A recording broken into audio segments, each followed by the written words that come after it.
Keberkatan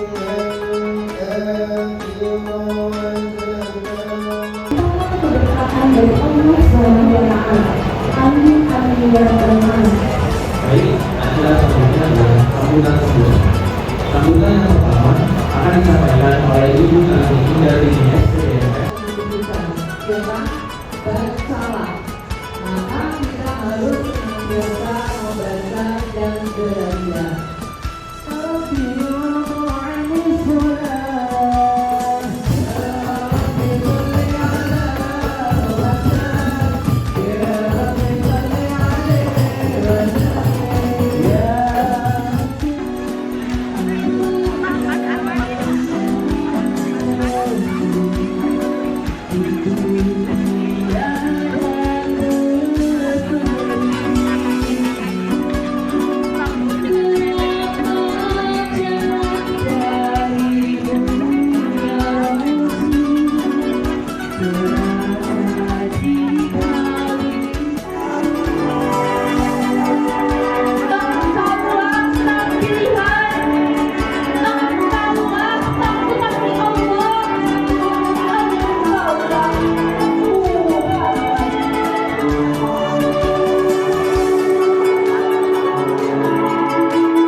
illallah wahdahu la syarikalah wa ashhadu anna sayyidana wa nabiyyana Muhammadan abduhu wa rasuluhu la nabiyya ba'da. Allahumma sholli wa sallim. Tidak disengaja karena memang tadi sudah jalan dari jam 7 ternyata macet. Ya, biasanya kalau pagi-pagi nggak macet, ini macet malah di rumah saya. Alhamdulillah. Ini mohon maaf kepada para dewan guru, kemudian juga kepada para anak-anak sekalian, siswa dan siswi yang insya Allah mudah-mudahan semuanya dimuliakan oleh Allah Subhanahu wa Ta'ala. Alhamdulillah di pagi hari yang cerah ini, di tengah Allah Subhanahu wa Ta'ala adalah untuk menyempurnakan akhlak manusia.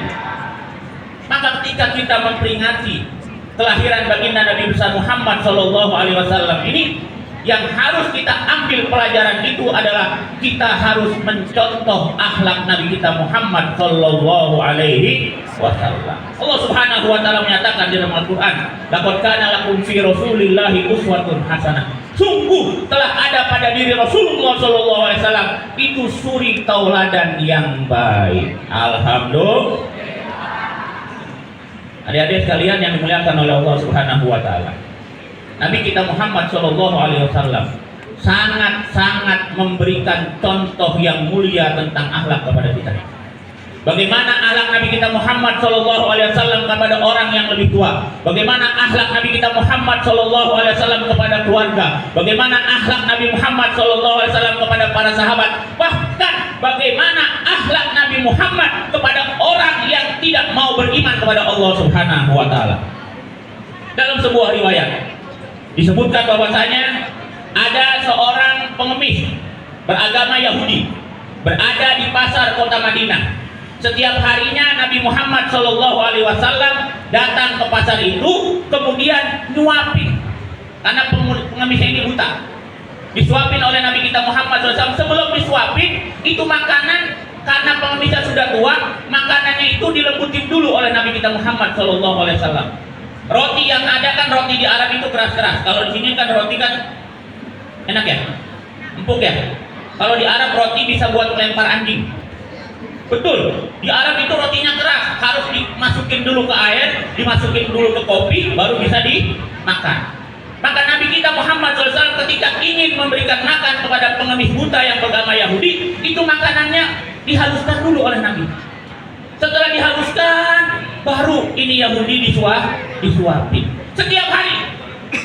Setiap hari Nabi datang ke situ. Maka ketika Nabi kita Muhammad SAW meninggal dunia, digantikan oleh Sayyidina Abu Bakar Siddiq. Sayyidina Abu Bakar Siddiq berkata kepada anaknya yang juga istri Nabi, yaitu Siti. Siapa namanya? Ada yang tahu? Ada yang tahu nggak? Istri Nabi yang anaknya Sayyidina Abu Bakar Siddiq. Angkat tangan yang tahu. Siapa yang tahu? Ayo, ibu guru itu mah jangan ibu guru mah. Ada anak-anak yang tahu. Dina Abu Bakar Siddiq siapa namanya? Aisyah radhiyallahu anha. Sayyidatuna Aisyah radhiyallahu anha. Ya, yang anak-anak sudah angkat tangan. Jadi Siti Aisyah ditanya oleh Siti Abu Bakar Siddiq, wahai Aisyah, apa pekerjaan Nabi yang aku belum lakukan? Maka kata Siti Aisyah, wahai ayah, aku lihat engkau sudah mengikuti semua apa yang dikerjakan oleh Nabi Muhammad SAW, kecuali satu. Apa itu? Apa itu sono? Kasih makan. Nabi biasanya roti sebelum dikasih makan itu dilebutin dulu. Maka Sayyidina Abu Bakar Siddiq kan nggak tahu caranya Nabi ngasih makan sama pengemis itu. Maka roti langsung dicaprokin ke mulutnya pengemis itu. Kata pengemis, kamu bukan orang yang selama ini kasih makan aku. Kamu bukan orang yang selama ini kasih makan aku. Loh, pengemis, kamu kan buta. Bagaimana kamu tahu bahwasanya aku bukan orang yang selama ini kasih makan engkau? Kalau orang yang selama ini kasih makan aku, itu dia menghaluskan dulu rotinya, baru dia makankan atau dia suapkan kepada mulut. Itu yang dilakukan oleh Nabi kita Muhammad Shallallahu Alaihi Wasallam. Akhlak Nabi kepada orang yang bukan beragama Islam, pengemis, tapi Nabi sungguh berakhlak, dia kasih makan. Kenapa? Karena Nabi kita Muhammad Shallallahu Alaihi Wasallam diutus oleh Allah, wa ma arsalnaka illa rahmatan lil alamin. Nabi kita itu diutus membawa rahmat untuk semua manusia, bukan hanya untuk orang yang beriman kepada Allah Subhanahu Wa Taala saja, tidak. Kepada siapapun Nabi berbuat baik, mengajak kepada manusia untuk mengesahkan Allah Subhanahu Wa Taala, yang menerima ajakannya maka akan dijanjikan untuk mendapatkan berbagai macam anugerah dari Allah Subhanahu Wa Taala. Tapi Nabi tidak memusuhi orang-orang yang tidak mau beriman. Tidak mau beriman tidak dimusuhi oleh Nabi kita Muhammad SAW. Mereka diajak, semuanya diajak, karena Nabi mengharapkan semua manusia itu mereka bisa beriman kepada Allah Subhanahu wa Ta'ala. Itu yang diajarkan oleh baginda Nabi Muhammad Shallallahu Alaihi Wasallam. Kemudian di zaman sekarang ini, yang perlu adik-adik ketahui, bahwasanya Nabi mengajarkan kepada kita agar kita menghormati kepada orang tua kita. Agar kita menghormati kepada orang tua. Orang tua bukan cuma yang melahirkan. Orang tua ada berapa? Tiga. Yang pertama, ayah ibu yang telah melahirkan kalian yang berada di rumah. Itu adalah orang tua. Yang kedua, nanti kalau kalian menikah, kalian punya mertua, maka ayah ibu mertua itu adalah orang tua. Yang ketiga, guru yang mengajarkan kalian ilmu apapun yang diajarkan oleh guru tersebut, maka guru itu adalah juga orang tua. Apa yang harus dilakukan oleh seorang anak kepada orang tuanya? Maka dia harus merasakan yang namanya melaksanakan birrul walidain. Ada bekas orang tua? Ada bekas orang tua? Misalnya, misalnya ada seorang suami istri bercerai, kemudian anaknya ikut sama ibunya. Masa dia bilang, itu bekas bapak saya? Ada? Tapi kan kalau istri pasti ada yang bilang, itu bekas suami. Betul bu? Kalau istri ada yang bilang, kalau udah cerai, itu bekas suami saya. Tapi anak nggak ada bekasnya. Orang tua tidak ada bekasnya. Sampai kapanpun dia adalah orang, anaknya tetap itu adalah juga orang tua. Begitu juga guru-guru kalian yang ada di sini. Sampai bagaimanapun kalian akan menjadi nanti orang-orang yang hebat pada masa yang akan datang, tetap bapak ibu guru ini adalah guru-guru orang tua yang harus kita selalu berbuat baik kepada mereka. Betul? Jadi nanti kalau udah ada yang berhasil, udah jadi presiden, udah jadi jangan takut bermimpi jadi presiden. Betul? Betul nggak? Yang perempuan juga jangan takut bermimpi jadi pemimpin. Betul? Betul?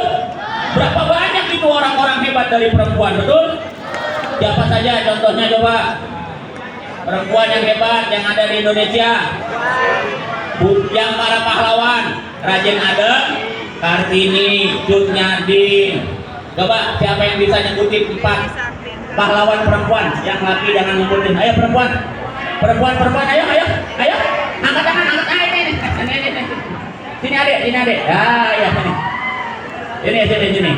4 pahlawan perempuan yang ada di Indonesia. Kartini. Ayo. Raden Ajeng Kartini, Raden Dewi Sartika, Laksamana Malahayati, Cukutia.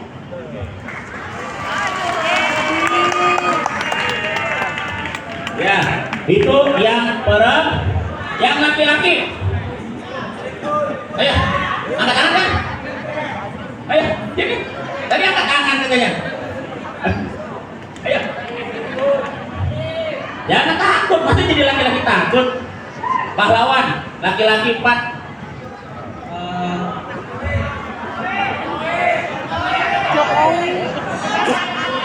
Soekarno, Hatta, Ahmad Yani,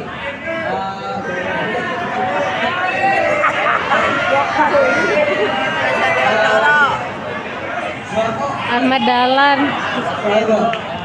Kalian satu bapak pembangunan. Iya, baik. Itu para pahlawan nggak boleh dilupakan dong. Itu para pahlawan yang telah memerdekakan Indonesia. Kalau bukan karena mereka, kita nggak bakal bisa sekolah seperti ini, betul? Tanya sama ibu-ibu mungkin yang mereka umurnya sudah lanjut, bagaimana perjuangan dulu ketika mereka sedang belajar. Belajar itu susah zaman dahulu. Kalau zaman sekarang lihat gedung-gedungnya mewah, perlengkapannya lengkap. Itu adalah anugerah dari Allah Subhanahu wa Ta'ala. Dan ini yang diajarkan oleh Nabi kita Muhammad SAW. Nabi mengajarkan kepada kita, memerintahkan kepada kita untuk kita senantiasa selalu belajar. Kita disuruh belajar untuk ilmu walau di sini, tuntutlah ilmu walau jauh mau ke negeri Cina.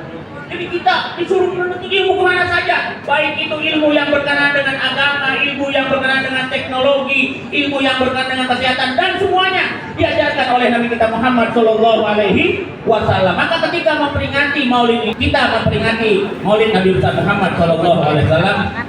Tujuannya adalah agar kita mencontoh Nabi Muhammad SAW, agar kita menjadikan Nabi Muhammad adalah suri tauladan, agar kita menjadikan Nabi Muhammad adalah panutan. Maka dengan demikian, insya Allah kita akan diakui sebagai umat Nabi Muhammad SAW, dan pada hari kiamat kita berharap kita akan mendapatkan syafaatul uzma dari baginda Nabi besar Muhammad SAW. Amin ya rabbal alamin. Ini saja yang dapat kami sampaikan, kurang lebihnya mohon maaf. Hadanallahu wa iyyakum ajmain. Wassalamualaikum warahmatullahi wabarakatuh.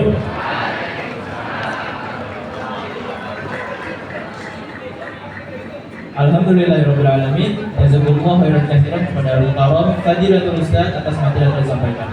Semoga dengan materi yang disampaikan menambah limpahan keberkahan kita pada pagi hari ini, dan kita semua dapat meneladani sifat-sifat keteladanan Nabi Muhammad SAW yang diutus untuk menyempurnakan akhlak umat manusia dari zaman kegelapan ke zaman terang benderang. Materi yang disampaikan, terus juga udah terakhir. Selanjutnya ini untuk menyempurnakan dan menambah berkah acara Maulid kita pada pagi hari ini, alangkah baiknya kita menutup dengan doa terlebih dahulu. Pada Al-Mukarram, pada Ustaz Kiai Haji Abdul Hadi, kami persilakan. Al-Fatihah.